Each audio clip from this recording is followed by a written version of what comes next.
नाम तो revolutionary activity in Bengal. तो 1930 में सूर्य सेन नाम के मतलब एक टीचर थे जिनको मास्टर डा भी बोला जाता था। उन्होंने IRA नाम के एक संगठन की स्टार्ट किया, इंडियन रिपब्लिकन आर्मी। तो मेंबर्स ऑफ HRA हैं, मतलब IRA ने चिटागंग आर्मरी पर मतलब अटैक कर दिया। HRA की जगह IRA होना चाहिए था। ओके, तो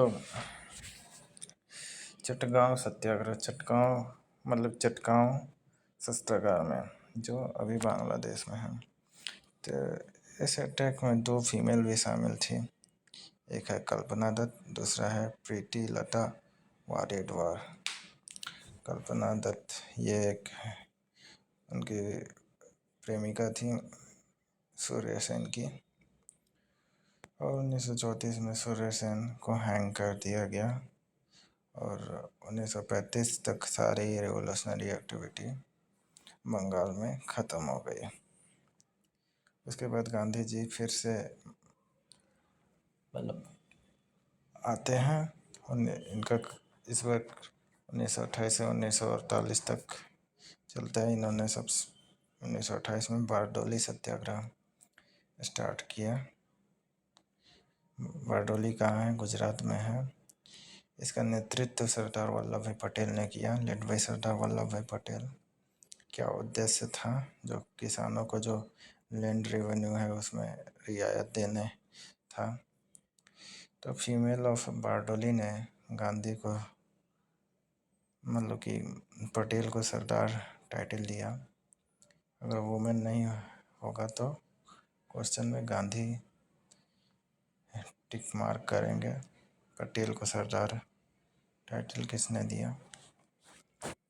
दूसरा सत्याग्रह 1930 में स्टार्ट किया गया, सिविल डिसोबीडियंस मूवमेंट, सविनय अवज्ञा आंदोलन। 1930 में गांधी जी ने इरविन के आगे 11 डिमांड्स को रखा। उसमें से सबसे इम्पोर्टेंट डिमांड था सॉल्ट लॉ, नमक कानून को एबोलिशन मतलब कि ख़त्म करना। उस टाइम 1930 में वाइसरॉय कौन था? Lord Irwin. तो इरविन ने सभी डिमांड को रिजेक्ट कर दिया और 12 मार्च 1930 को गांधी जी ने दांडी मार्च स्टार्ट किया। यह स्टार्ट अहमदाबाद के साबरमती आश्रम से स्टार्ट हुआ और 25 दिन के बाद दांडी विलेज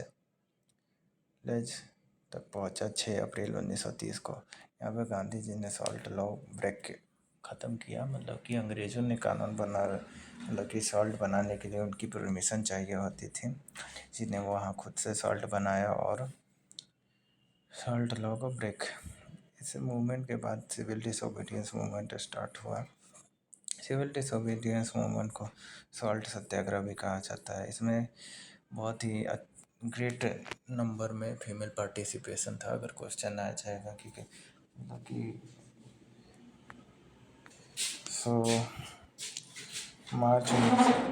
मार्च 1931 में गांधी इरविन पैक्ट साइन हुआ। इरविन गांधी जी के सारे डिमांड को एक्सेप्ट किया और गांधी जी मतलब सेकेंड राउंड टेबल कॉन्फ्रेंस में शामिल होने के लिए राजी हो गए।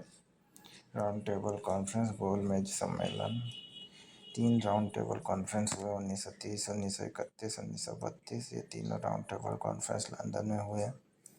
इसमें ब्रिटिश गवर्नमेंट और इंडियन लीडर के बीच मतलब क्या रिफॉर्म हो सकते हैं उस पर बात हुआ। अम्बेडकर ऐसे व्यक्ति थे जिन्होंने सभी राउंड टेबल कॉन्फ्रेंस में पार्टिसिपेट किया। सेकेंड राउंड टेबल कॉन्फ्रेंस में गांधी जी और ब्रिटिश गवर्नमेंट का जो वार्तालाप है फेल हुआ। गांधी जी इंडिया चले आए और जहां उन्हें यरोडा जेल में बंद कर दिया गया। यरोडा जेल पुणे में है।